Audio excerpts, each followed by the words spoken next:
今回は作業平面とビューについて説明していきます。最初に、ビューとワーキングプレーン作業平面の関係について説明します。この図は、現在の作業平面を上から見た図になります。ここで、サイコロツールを使用して、このように視点を変更します。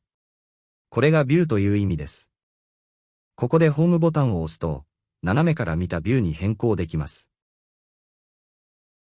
そしてこの方眼紙の上に、図を描く平面のことをワーキングプレーン、作業平面と言います。こちらのビューの切り替えは、このアイコンよりも行うことができます。またショートカットとして0から6を押すことによっても変更できます。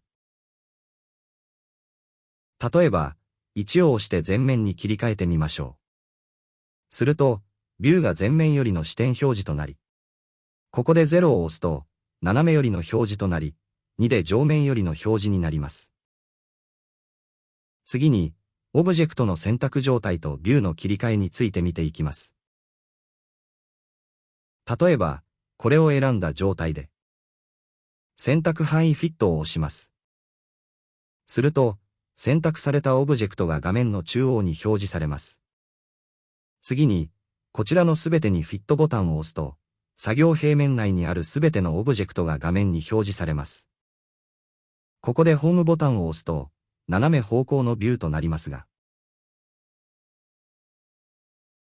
このオブジェクトが選ばれた状態で、こちらの選択範囲に配置ボタンを押すと、このオブジェクトを方線と反対方向にビューを変更することができます。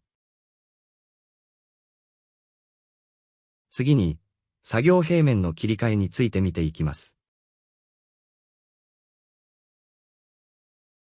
こちらのボタンをクリックすると、作業平面を選択するパネルが表示されます。この画面を使用して、作業平面を切り替えることができます。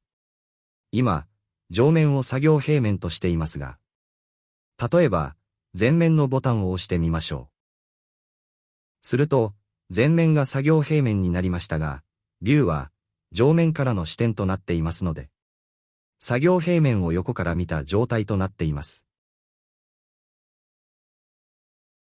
それでは、ビューを前面に変更してみましょう。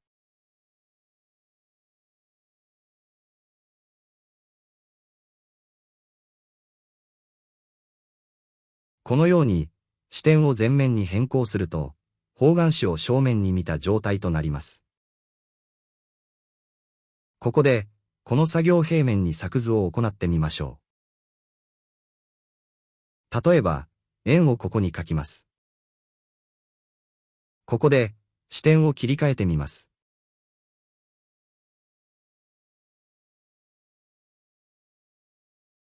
上からのビューでは、最初の3つの円が描かれた状態となります。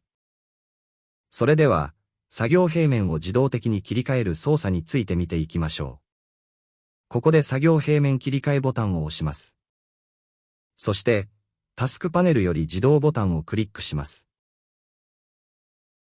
そして、例えばビューを前面に移動します。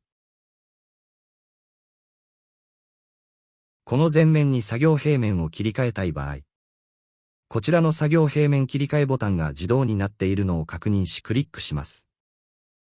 すると、作業平面が前面に切り替えられ方眼紙を正面から見た状態となります。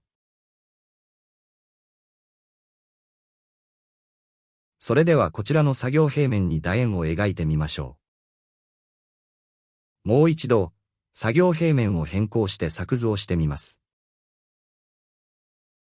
今度は上面を作業平面に切り替えます。この状態で、自動ボタンを押します。すると、このように作業平面を上面に変更することができました。